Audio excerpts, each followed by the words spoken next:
బారాషాహి దర్గా అంటే భారతదేశంలో ప్రతి ఒక్కరికి వెంటనే గుర్తొచ్చేది రొట్టెల పండుగ.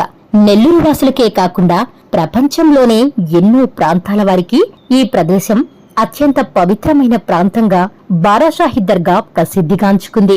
దాదాపు 4 శతాబ్దాలుగా స్వర్ణాల చెరువు ఒడ్డున సేదదీరిన ముస్లిం అమరవీరుల సమాధులను పవిత్రంగా భావిస్తున్నారు. ఈ విశ్వాసమే నెల్లూరుకు మత సామరస్యాలకు ప్రతీకగా భావించుకోవచ్చు. బారాషాహిద్లు అంటే 12 మంది అమరవీరులు అని అర్థం.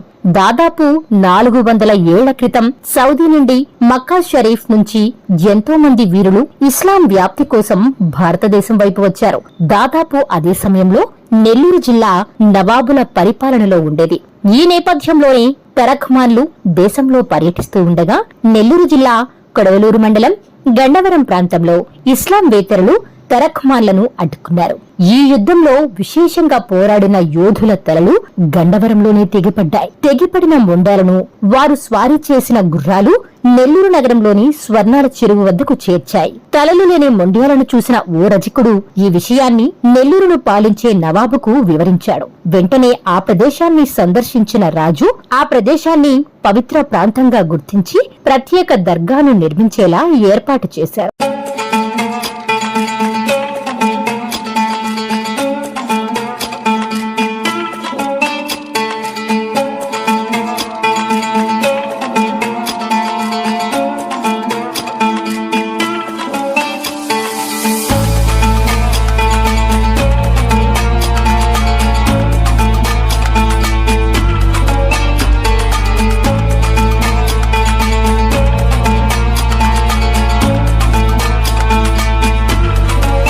నాటి నుంచి బారాషాహి దర్గా ప్రాంతం భక్తులకు దర్శనీయ ప్రాంతంగా మారింది. నెల్లూరు నగరంలో అత్యంత దర్శనీయ స్థలాలలో ఒకటిగా పేరుగాంచుకున్న బారాషాహి దర్గా ప్రాంతం తర్వాతి కాలంలో రొట్టెల పండుగ నిర్వహిస్తుండటంతో స్వర్ణాల చెరువుకు విశ్వవ్యాప్త ప్రాచుర్యం లభించిందంటే అతిశయోక్తి కాదేమో. ఈ నేపథ్యంలో కులమతాలకు అతీతంగా జరిగే ఈ రొట్టెల పండుగ ఆరంభం సోందాల్ మాలితో 17వ తేదీ నుండి ప్రారంభమైంది. 18వ తేదీ 2వ రోజు స్వర్ణాల చెరువు వద్దకు భక్తులు పోటెత్తారు. అదే రోజు రాత్రికి గంధ మహోత్సవం వైభవంగా జరగనుంది. అమీనియా మసీదు నుండి బయలుదేరిన గంధ మహోత్సవం బారాషాహి దర్గాకు చేరుకున్న అనంతరం కడప పీఠాధిపతి బృందం ప్రార్థనలు నిర్వహించి అమరవీరులకు గంధాన్ని ఎక్కించడం ఆనవాయితీ. అనంతరం గంధాన్ని భక్తులకు అందజేస్తారు. రొట్టెలు మార్చుకునే కార్యక్రమం మొదలవ్వడంతో దారులన్నీ దర్గా వైపే మళ్లాయి. రొట్టెలు ఒడిసి పట్టుకునేందుకు భక్తులు లక్షల సంఖ్యలో పాల్గొని రొట్టెలు మార్చుకుంటున్నారు.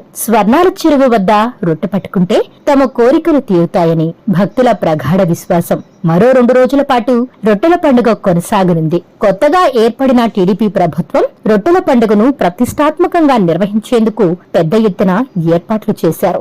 మంత్రులు ఆనం రామనారాయణ రెడ్డి, నారాయణ, రూరల్ ఎమ్మెల్యే కోటంరెడ్డి శ్రీధర్ రెడ్డి రొట్టెల పండుగలో ఎటువంటి అవాంతరాలు జరగకుండా చర్యలు తీసుకోవాలని అధికారులకు ఆదేశాలు జారీ చేశారు. దీంతో జిల్లా కలెక్టర్ ఆనంద్, ఎస్పీ కృష్ణకాంత్ అన్ని శాఖల అధికారులతో నిరంతరం పర్యవేక్షిస్తూ జాగ్రత్తలు తీసుకుంటున్నారు. పారిశుధ్యం, త్రాగునీరు ఇబ్బందులు తలెత్తకుండా ముందస్తు చర్యలు చేపట్టారు. ఎటువంటి అవాంఛనీయ సంఘటనలు జరగకుండా పోలీసులు పటిష్టమైన బందోబస్తును ఏర్పాటు చేశారు.